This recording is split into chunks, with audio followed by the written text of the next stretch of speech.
So మీరేం చెప్తారు? మోదీ పోవాల్సిన అవసరం ఉందా? కొత్త వాళ్ళకి అవకాశం ఇవ్వాలా? రాహుల్ గాంధీ ఉన్నాడు బలమైన అభ్యర్థి పోటీకి. సో రాహుల్ గాంధీ రావాల్సిన అవసరం ఉందా? లేదండి, మోడీ ఇంకొక టర్మ్ ఉంటేనే బాగుంటుంది. ఎందుకంటే 370 ఆర్టికల్ రద్దు చేసిండు. కొన్ని డెవలప్మెంట్ యాక్టివిటీస్ కానీ ఇప్పుడు డిఫెన్స్లో ఇప్పుడు మన కంట్రీ ఎక్స్పోర్ట్ చేయడానికి కూడా స్టార్ట్ అయింది. అంటే ఇంతకుముందు ప్రతి దానికి వేరే కంట్రీస్ మీదనే మనం ఆధారపడ్డాం.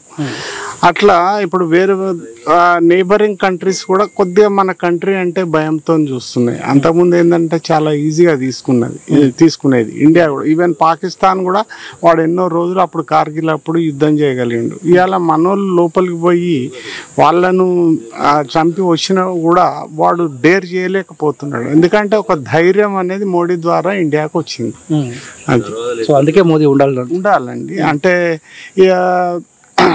ఇప్పుడు 370 ఆర్టికల్ కూడా రివోక్ చేస్తాం, ఈ తలాకుని తీసేస్తాం. ఇట్లాంటి ఓన్లీ అవి ఇమ్యాచ్యూరిటీగా మాట్లాడితే దానివల్ల యూజ్ ఏముండదు కాంగ్రెస్కి.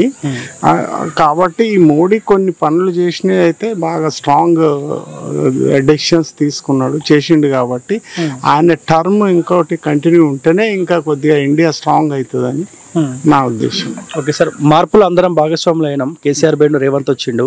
కాంగ్రెస్ గవర్నమెంట్ ఎట్లా ఉంది సార్ వాళ్ళది పరిపాలన? ఇప్పుడు బేసిక్గా ఈ ఉచిత పథకాలు అనేది సర్టెన్ పర్సంటేజ్ వరకే రిస్ట్రిక్ట్ చేయాలండి. సపోజ్ అది సెంట్రల్ అయినా యాక్ట్ పాస్ చేయాలి. వాడు ఏందని అంటే వీడు వినకున్నా వాడైనా పాస్ చేయాలి. ఇప్పుడు మొత్తం బడ్జెట్లో నియర్లీ 25% ఆర్ 30% ఉచిత పథకాలకు, అంతకన్నా ఎక్సీడ్ కావద్దు.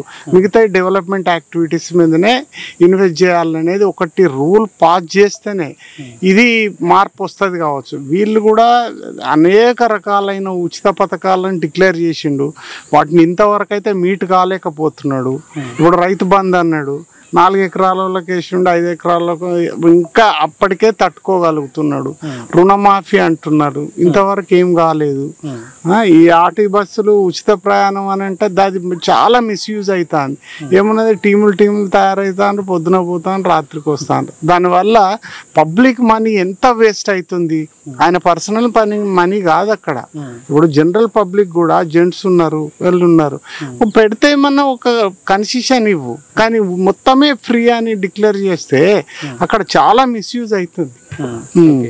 సార్ ఇక్కడ కూడా 3 అభ్యర్థులు బరిలో ఉన్నారు. BJP, BRS, Congress party. ఎవరు గెలిచే అవకాశం ఉంటుంది? దేశంలో మోదీ ఉండాలి, బాగుంది. ఇక్కడ వరంగల్ పార్లమెంట్ పరిధిలో ఎవరు గెలిచే అవకాశం ఉంటుంది? సెంట్రల్ పాయింట్ ఆఫ్ వ్యూలో చూస్తేనైతే మోడీ ఈజ్ ది బెస్ట్. బీజేపీకే సెంట్రల్ పాయింట్ ఆఫ్ వ్యూలో గవర్నమెంట్ ఫామ్ చేసేది మోడీ చేస్తేనే బాగుంటుంది అనేది నా ఉద్దేశం. ఓకే.